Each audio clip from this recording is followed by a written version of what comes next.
et clairvoyant. Voilà.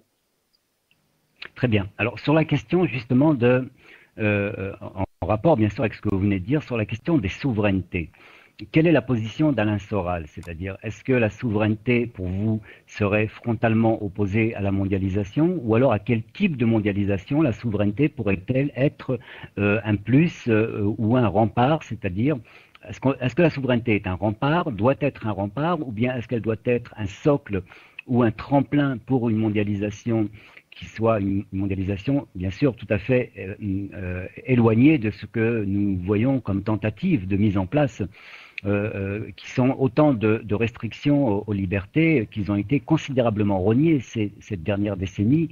Ça a commencé, comme vous l'avez dit, il y a à peu près une vingtaine d'années. Mais enfin, est-ce que vous pouvez nous faire une petite synthèse sur le lien entre la souveraineté, entre l'utilité et la raison d'être de la souveraineté au sein d'une mondialisation qui aille dans le sens d'un profit au maximum de gens, c'est-à-dire, et non pas à une minorité. Oui, bah là, je vais être très clair.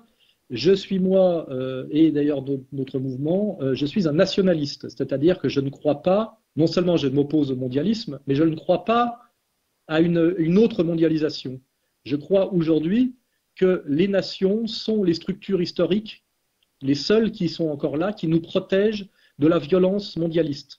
La violence mondialiste qui est en fait de ramener à l'intérieur de chaque État les écarts sociaux du monde, c'est-à-dire que dans un pays où avant vous aviez une échelle de salaire de 1 à 10, et bien aujourd'hui, si je prends l'exemple de la France, vous mettez en relation en France le plus riche du monde en France avec le plus pauvre du monde en France, ce qui veut dire que ça fait exploser les inégalités sociales.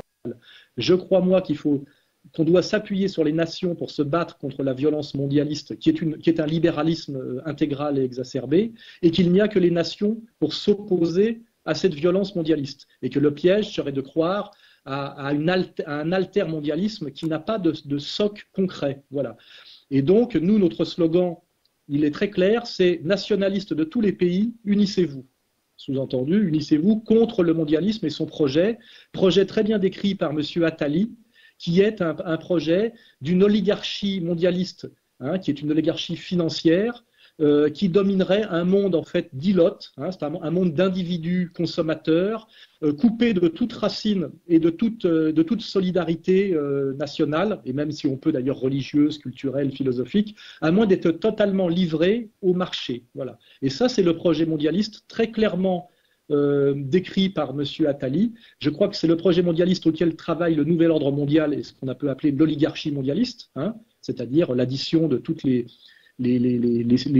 puissances qui ont intérêt à ce que cette mondialisation libérale intégrale prenne définitivement le pouvoir. Et il est très clair que les résistances sont toujours des résistances d'État. On le voit très bien avec les référendums de ratification de l'UE, où chaque fois qu'un pays comme l'Irlande ou la France s'y oppose parce qu'elle sait que ça va casser ses acquis sociaux et ce qui peut rester d'État-providence, à chaque fois la violence mondialiste se met en place pour outrepasser la volonté des peuples.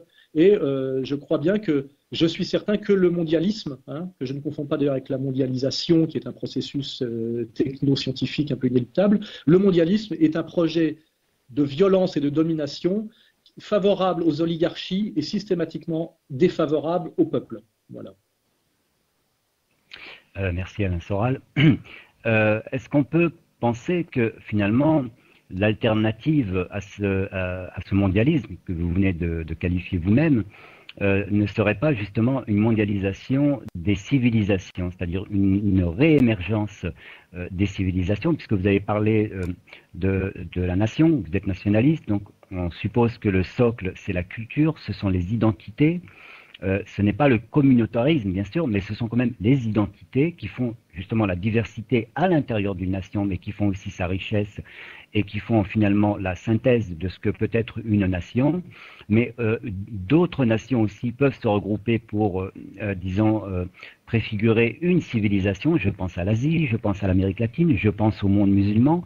Est-ce que vous ne pensez pas que c'est sous cette configuration, normalement, que la mondialisation pourrait avoir un sens et un humanisme qui échappe totalement actuellement aux penseurs de ce que nous vivons actuellement sous la mise en place par les armes et par la violence et par le sang de ce qu'on nous promet comme étant un paradis à venir. De toute façon, si vous regardez les processus engagés et les combats engagés, quand vous voyez Chavez, ce qu'il essaye de faire en Amérique latine pour lutter contre la doctrine Monroe et l'hégémonie nord-américaine, il essaye bien de fédérer les nations d'Amérique latine en respectant leur histoire et leur spécificité pour qu'elles se renforcent de leur coopération. Donc de toute façon, tout ce qui est international passe par le national. Hein. C'est la confusion trotskiste qui a transformé l'internationalisme, qui était une solidarité entre travailleurs des nations, je dirais, en abolition des frontières et en négation des identités et des enracinements. Hein. Donc moi, je crois effectivement, si on regarde ce que fait Chavez en Amérique latine, il essaye de fédérer les nations d'Amérique latine pour essayer de faire contrepoids à l'hégémonie nord-américaine et à sa doctrine Monroe d'étouffement et de domination.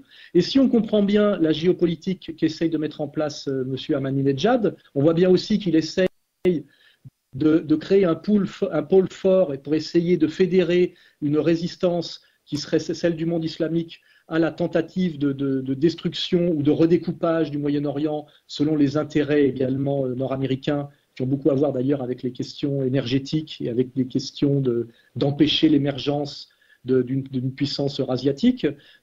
Donc on voit bien que on ne doit jamais séparer le combat national du combat international. C'est-à-dire que moi je ne crois pas aux nations refermées sur elles-mêmes et qui refuseraient les processus, je dirais, de la modernité. Mais je crois que tout processus de lutte efficace et sérieuse contre le mondialisme, qui est un projet d'hégémonie destructrice de ce que j'appelle qu'on peut appeler le nouvel ordre mondial, qui sont les oligarchies mondialistes, qui sont d'ailleurs des oligarchies de multinationales, c'est-à-dire de sociétés capitalistes, et qui sont hors toute référence étatique en réalité et toute référence culturelle. Je crois que cette résistance passe par des nations à la fois souveraines et solidaires. Je ne crois pas à la fiction gauchiste de l'altermondialisme. Je crois que l'altermondialisme mène au mondialisme. Hein. Je crois que ça, c'est quelque chose dont je suis certain, et c'est un débat sur lequel je ne veux absolument rien lâcher. Hein. Il faut des nations solidaires contre l'empire. Hein. Voilà. On ne peut pas créer un empire alternatif à l'empire. Ça n'a pas de réalité concrète, et c'est un piège. Hein. On peut le vérifier d'ailleurs assez facilement. On voit très bien que l'altermondialiste Besancenot est en réalité entièrement financé par les mondialistes de la grande finance mondiale, car en fait, il faut détruire les frontières et les nations pour que ce projet mondialiste s'accomplisse. Et ce n'est pas pour rien que Besancenot, qui prétend être un révolutionnaire anticapitaliste, mais qui est un mondialiste et qui est pour la libre circulation de toutes les personnes, ce qui est d'ailleurs un des 3 piliers du credo libéral, qui est libre circulation des capitaux, des marchandises et des travailleurs en fonction des besoins du marché. On voit bien que ce monsieur Besancenot, consciemment ou inconsciemment, fait partie du processus global mondialiste, et que son rôle à lui est d'aider à détruire les nations en faisant une critique de gauche auprès de la jeunesse naïve, en faisant référence aux guerres passées, au nationalisme belliqueux de la fin du XIXe siècle, et en fait empêche de comprendre qu'aujourd'hui, les nations, pour des raisons dialectiques, sont des moyens de résistance au mondialisme et sont, comment dirais-je, du côté du progressisme. Et j'en suis certain parce que je vois bien que l'Union européenne et toutes les instances mondialistes ont comme projet, par l'apologie du régionalisme ou par la négation du fait national ou par la diabolisation du fait national, ont comme projet de détruire les nations. Et quand je sais que le mondialisme veut détruire les nations, je comprends moi bien que la résistance doit aussi être sur la nation. Et nous, à Égalité et Réconciliation, nous prenons ce que nous appelons la réconciliation nationale, c'est-à-dire empêcher que la nation française soit détruite par des luttes et des haines communautaires qui sont beaucoup instrumentalisées et amplifiées par les agents du mondialisme. C'est un sujet sur lequel on pourra revenir et que vos auditeurs sans doute auquel vos auditeurs seront forcément intéressés.